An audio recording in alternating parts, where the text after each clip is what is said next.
Dita e 17, Ulrich Zwingli, 1484-1531, Gjiganti Zvicerian, nga Travis Myers. Karriera e Ulrich Zwinglit si reformator ishte relativisht e shkurtër, por, falu udhëheqjes së tij energjike dhe shumë përmasore, ai luajti një rol të pazëvendësueshëm në orët e para të lëvizjes protestante. Zwingli lindi në një fshat të vogël alpin të quajtur Wildhaus në vitin 1484 në familjen e kryeplakut të fshatit. Ai studioi në universitetet e Vjenës dhe të Bazelit para se të shërbente si prift në qytetin zvicerian të Glarusit nga viti 1506 deri 1516.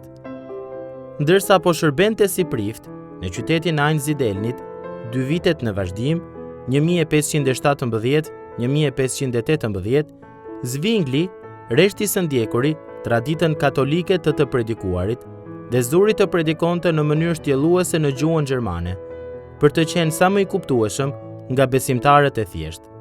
Fal këtij predikimi, ai u emërua si pastor në qytetin e Lirë apo kantonin e Zyrihut në vitin 1519. Në Einsideln, Zwingli kishte qenë student i zellshëm i dhjatës së re në greqisht, që u botua aso kohe nga Erasmi në Rotterdam. Gjatë qëndrimit në Zyri, Zwingli kaloi 6 vjet duke predikuar drejt për drejt nga dhjata e re, duke ulur gjumë njerëzit e famullisë së tij, duke shkruar kundër dogmave dhe praktikave katolike që nuk kishin asnjë bazë në shkrim, si dhe duke u përfshirë në debate publike me autoritetet katolike përpara qeveritarëve të qytetit. Gjatë kësaj kohe, Këshilli i qytetit të Zyrihut dhe ai i kantonit fshinj të Bernës votuan që të përqafonin protestantizmin. 67 teza. Për debatet e tij publike me autoritetet katolike, në fillim të vitit 1523, Zwingli formuloi 67 tezat. Parathënia e shkurtër e këtij dokumenti dhe pasthënia e tij tregojnë respektin e thellë të Zwinglit për autoritetin e fjalës së Perëndisë, si dhe besimin e tij të palëkundur në statusin e pashoq të Biblës, si zbulesa e vetme e lajmit të mirë shpëtues të Jezu Krishtit dhe vullnetit të Perëndisë për të krishterët. Parathënia thot kështu: tezat dhe opinionet e mëposhtme, unë, i nënshkruari Ulrich Zwingli, pohoj se i kam predikuar në qytetin e nderuar të Zyrihut, teza dhe opinione të cilat janë të bazuara në shkrimet e shenjta që konsiderohen të frymëzuara prej Perëndisë. Dhe aty, ku nuk e kam kuptuar si duhet shkrimin, do të vazhdoj të jemi hapur që të më mësojnë më mirë, por vetëm prej shkrimit. Zwingli i shtjelloi këto teza në një trakt të gjatë sa një libër në vitin 1525, të cilin e titulloi Feja e vërtet dhe ajo e rreme. Në vitin 1526, ai i hartoi 10 tezat për Bernën, të cilat shërbyen si një përmbledhje e ngjeshur e pikpamjeve të tij të reformuara. Poshtë salltanetet. Zwingli, gjiganti zvicerian i reformimit, i kishte veçanërisht zët salltanetet, hipokrizinë dhe idhujtarinë e fesë së krijuar prej njeriut. Mundi i tij për reformimin e Zyrihut dhe të kantoneve të tjera zvicerane, mbase mund të përshkruhet më thjesht si një përpjekje për t'i çliruar njerëzit nga barra që u ishin ngarkuar për një sistemi fetar të shpikur prej njerëzve, barë të cilat nuk e garantojnë dot jetën e përjetshme, me gjithë premtimet që japin në mënyrë të rreme.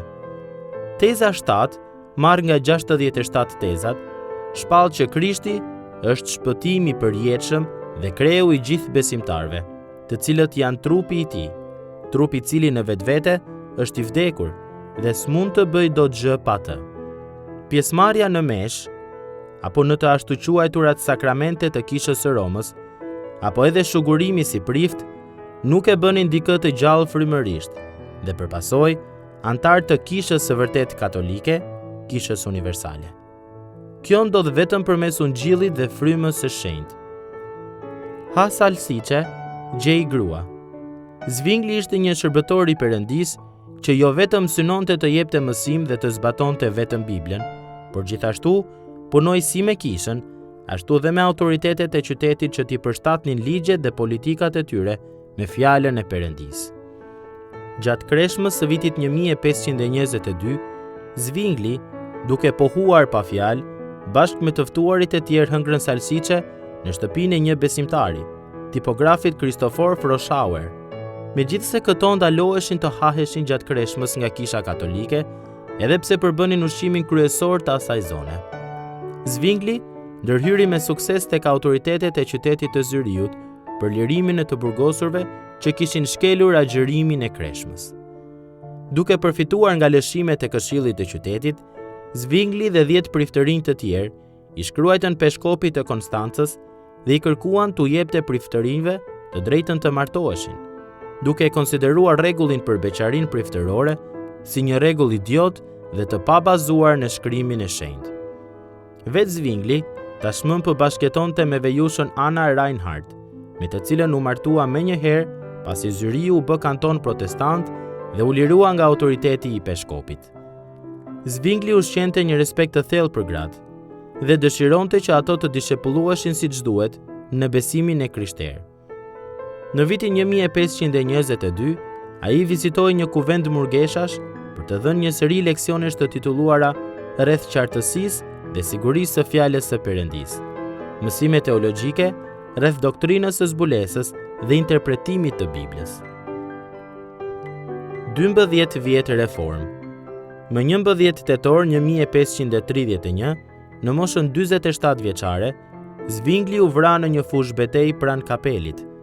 Megjithse ishte i paarmatosur dhe shërbente si kapelan i trupave protestante, duke pasur me vete vetëm një flamur dhe një Bibël. Tek po ndërronte jetë, Zwingli kishte vetëm 12 vjet që e kishte lënë pas jetën e tij si prift në Einsiedeln. Një karrierë e shkurtër kjo, kur krahasohet me dekadat e përpjekjeve reformuese të Luterit dhe Kalvinit. Mirë po, ka një arsye pse ndodhi rëndom që Zwingli është emri i tretë që njerëzit përmendin kur kujtojnë reformimin. Prej hirit të Perëndisë, 12 vite dinamike të këtij reformatori i kthyen mijëra burra dhe gra zviceran nga ceremonitë e vdekura të katolicizmit tek Jezu Krishti. Heinrich Bullingeri e pasoi Zwinglin si pastor i kishës së Grossmünsterit dhe si drejtues i shkollës së profetëve në Zyri, e cila i trajnonte shërbëtorët e arshëm në gjuhët biblike, egzegezën e Biblës dhe në predikim. Në vitet 60 të shekullit të 16, Bullingeri u bë autor kryesor i rrëfimit të dytë helvetik, i cili shumë shpejt u përqafua nga kishat e reformuara në Zvicër, Skoci, Hungari, Francë dhe Poloni. Ky rrëfim vazhdon të jetë edhe sot një prej deklaratave më të dashura dhe me më tepër ndikim në disa grupime të reformuara në mbar botën.